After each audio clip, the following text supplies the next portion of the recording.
اعوذ باللہ سمیع العلیم من الشیطان الرجیم بسم اللہ الرحمن الرحیم سبحان اللہ والحمد للہ ولا الہ الا اللہ واللہ اکبر لا حول ولا قوۃ الا باللہ العلی العظیم۔ السلام علیکم ورحمۃ اللہ وبرکاتہ۔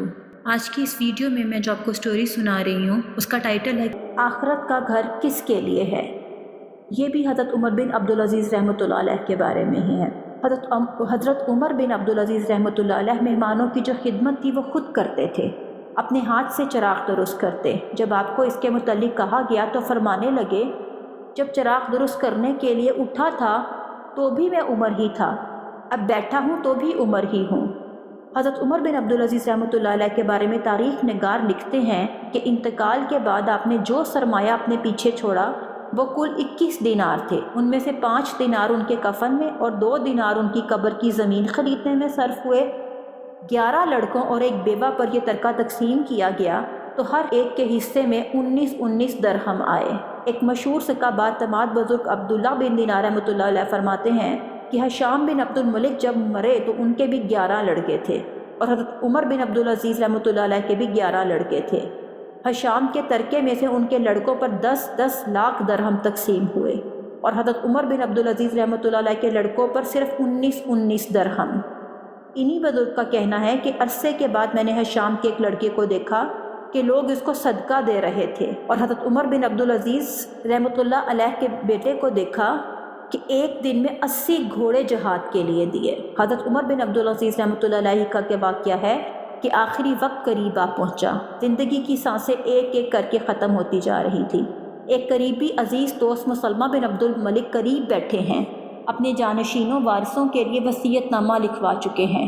اپنی تکفین و تدفین کے بارے میں ہدایات دینے کے بعد آپ سے مسلمہ بن عبد الملک نے اہل و عیال کی نسبت سوال کیا کہ اے امیر المومنین، آپ نے اپنی اولاد کا منہ ہمیشہ خشک رکھا، آپ ان کو ایسی حالت میں چھوڑ کر جا رہے ہیں کہ ان کے پاس کچھ بھی نہیں ہے۔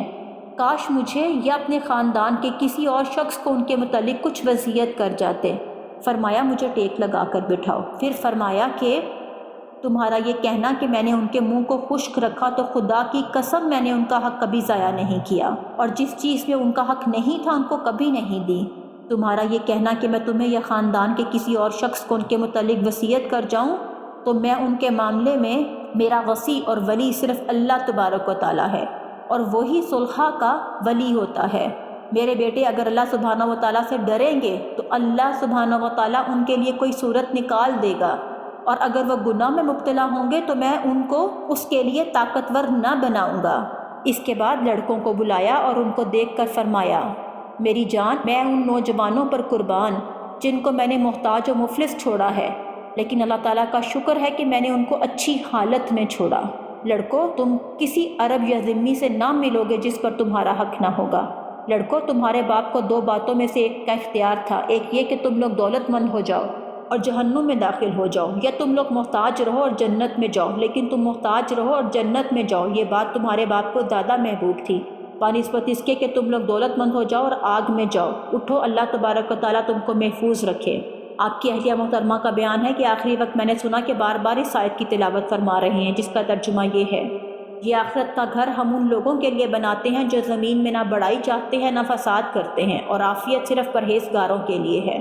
اس کے بعد گردن جھکا لی، اور وقت کا یہ سب سے متقی انسان اپنے خالق حقیقی سے جا ملا۔ تو ہمیشہ یہ بات یاد رکھیں کہ حلال میں برکت ہوتی ہے۔ حلال مال چاہے کم ہی کیوں نہ ہو، لیکن وہ حرام پر بھاری ہوتا ہے، اور جو لوگ دوسروں کا حق دباتے ہیں یا حرام ذرائع سے مال اکٹھا کرتے ہیں، ان کے مال میں کبھی برکت نہیں ہوتی، ان کے پاس جتنا بھی ہو وہ کم پڑ جاتا ہے۔ جو حلال سے کماتے ہیں وہ تھوڑے پہ بھی اکتفا کر لیتے ہیں۔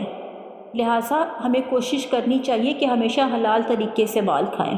کسی کی چیز چرا کر، کسی کو دھوکہ دے کر، کسی کا حق غصب کر کے جو بھی مال کمایا جاتا ہے نا، وہ ہمارے کسی کام نہیں آتا، اور اس کے بعد آپ اپنی دنیا اور آخرت دونوں خراب کرتے ہیں۔ تو اس لیے کوشش کریں کہ حلال طریقے سے مال کمائیں اور اپنی اولاد کو حلال کھلائیں۔